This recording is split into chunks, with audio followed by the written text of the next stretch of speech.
This is A Course in Miracles Manual for Teachers, Part 27, What is Death? Before I start this one, I just have to acknowledge that I've had a little bit of resistance in going into this one and reading it and really absorbing it. I think there's still some fear of death, and I'm going to ask the Holy Spirit to help me to see this differently. All right. Let's begin. Death is the central dream from which all illusions stem. Is it not madness to think of life as being born, aging, losing vitality, and dying in the end? We have asked this question before, but now we need to consider it more carefully. It is the one fixed, unchangeable belief of the world that all things in it are born only to die. This is regarded as the way of nature, not to be raised to question, but to be accepted as the natural law of life. The cyclical, the changing and unsure, the undependable and the unsteady, waxing and waning in a certain way upon a certain path. All this is taken as the will of God, and no one asks if a benign creator could will this. In this perception of the universe as God created it, it would be impossible to think of him as loving. For who has decreed that all things pass away, ending in dust and disappointment and despair, can be but feared? He holds your little life in his hand, but by a thread, ready to break it off without regret or care, perhaps today. Or if he waits, yet is the ending certain. Who loves such a God knows not of love, because he has denied that life is real. Death has become life's symbol. His world is now a battleground where contradiction reigns and opposites make endless war. Where there is death, is peace impossible. Death is the symbol of the fear of God. His love is blotted out in the idea, which holds it from awareness, like a shield held up to obscure the sun. The grimness of the symbol is enough to show it cannot coexist with God. It holds an image of the Son of God in which he is laid to rest in devastation's arms, where worms wait to greet him and to last a little while by his destruction. Yet the worms as well are doomed to be destroyed as certainly. And so do all things live because of death. Devouring is nature's law of life. God is insane and fear alone is real. The curious belief that there is part of dying things that may go on apart from what will die does not proclaim a loving God nor reestablish any grounds for trust. If death is real for anything, there is no life. Death denies life. But if there is reality in life, death is denied. No compromise in this is possible. There is either a God of fear or one of love. The world attempts 1,000 compromises and will attempt 1,000 more. Not one can be acceptable to God's teachers, because not one could be acceptable to God. He did not make death because he did not make fear. Both are equally meaningless to him. The reality of death is firmly rooted in the belief that God's Son is a body, and if God creates bodies, death would indeed be real. But God would not be loving. There is no point at which the contrast between the perception of the real world and that of the world of illusions becomes more sharply evident. Death is indeed the death of God, if he is love. And now his own creation must stand in fear of him. He is not father, but destroyer. He is not creator, but avenger. Terrible his thoughts and fearful his image. To look on his creations is to die. And the last to be overcome will be death, of course. Without the idea of death, there is no world. All dreams will end with this one. This is salvation's final goal, the end of all illusions. And in death are all illusions born. What can be born of death and still have life? But what is born of God and still can die? The inconsistencies, the compromises, and the rituals the world fosters in its vain attempts to cling to death, and yet to think love real, are mindless magic, ineffectual and meaningless. God is, and in him all created things must be eternal. Do you not see that otherwise he has an opposite, and fear would be as real as love? Teacher of God, your one assignment could be stated thus: accept no compromise in which death plays a part. Do not believe in cruelty, nor let attack conceal the truth from you. What seems to die has but been misperceived and carried to illusion. Now it becomes your task to let the illusion be carried to the truth. Be steadfast but in this. Be not deceived by the reality of any changing form. Truth neither moves nor wavers, nor sinks down to death and dissolution. And what is the end of death? Nothing but this, the realization that the Son of God is guiltless now and forever. Nothing but this. But do not let yourself forget it is not less than this. All right, so what is death? Death is the central dream from which all illusions stem. It is the one fixed, unchangeable belief of the world that all things in it are born only to die. And this is really powerful, just reminding us that it's actually a belief of the world that all things are born to die. And it, on this level that we realize that everything in this world is illusory.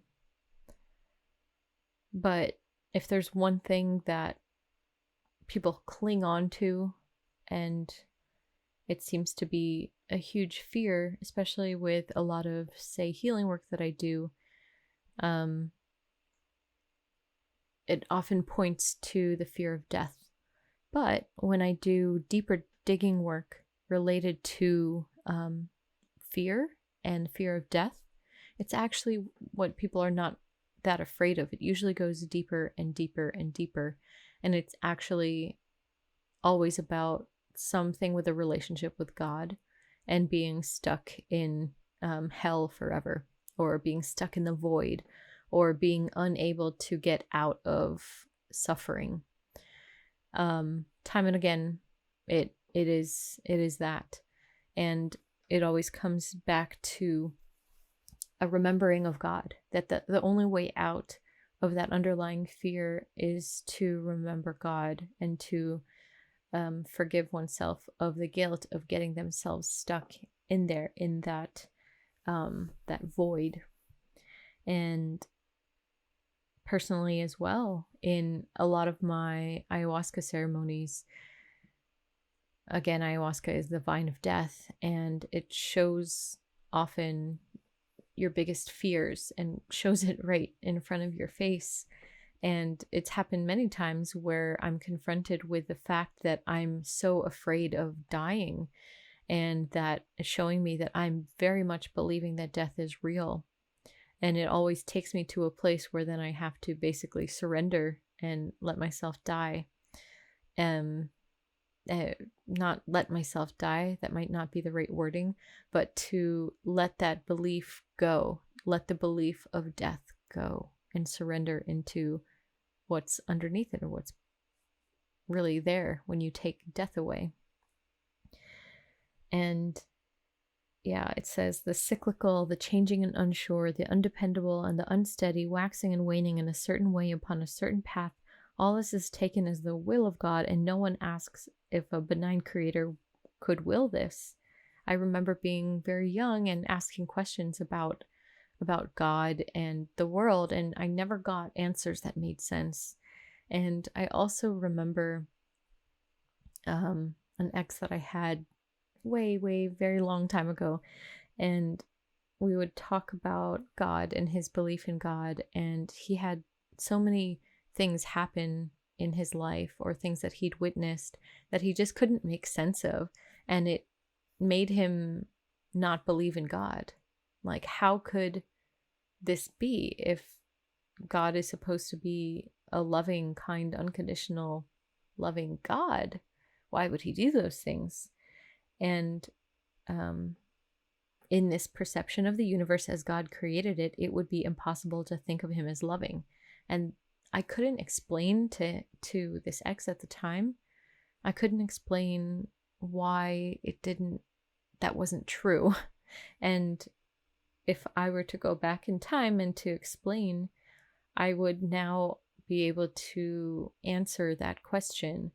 And it's that God did not create this world.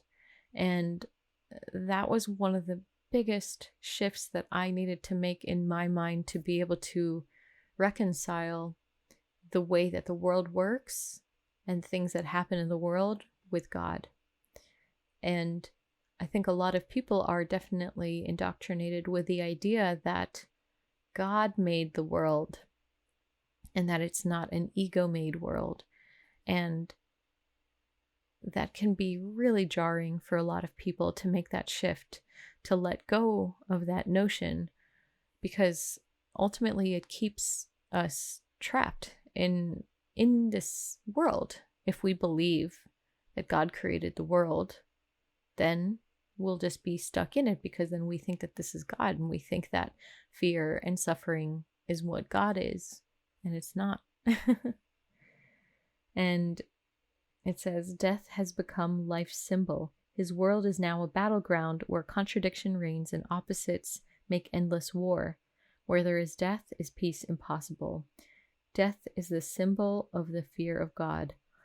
And so, yeah, a lot of confusion, I think, has come from this, in believing that death and life, death has become life's symbol.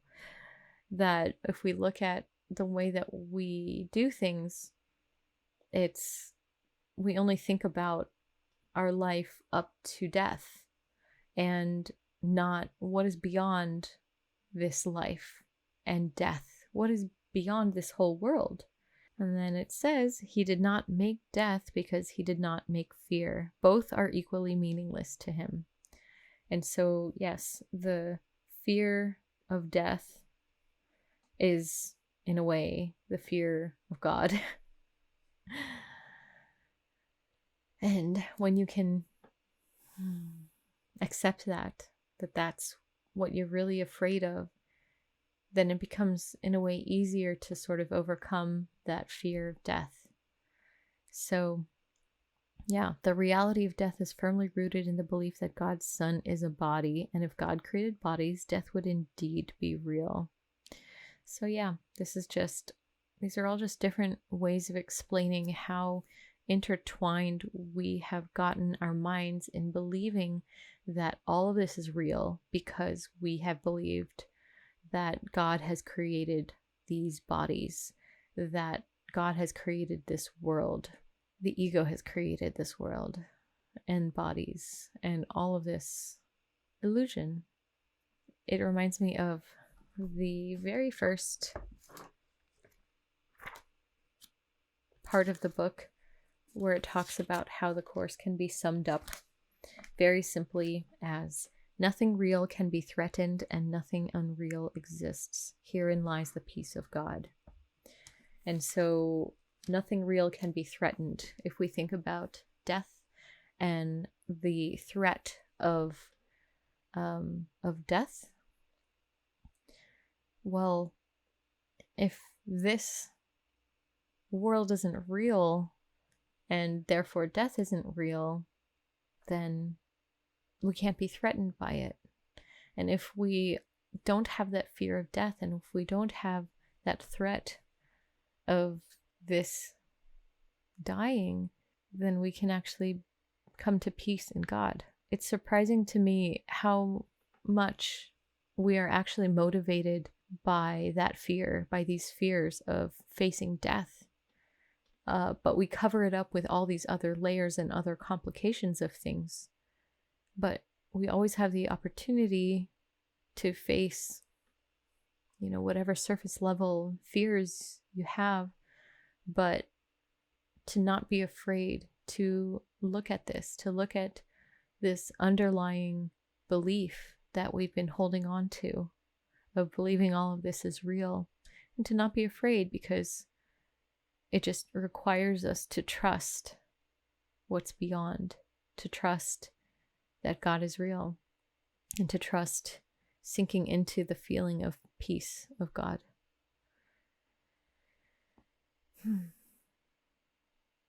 God is, and in him all created things must be eternal. Let the illusion be carried to truth. Be steadfast in this. Be not deceived by the reality of any changing form. Truth neither moves nor wavers, nor sinks down to death and dissolution. And what is the end of death? Nothing but this, the realization that the Son of God is guiltless now and forever.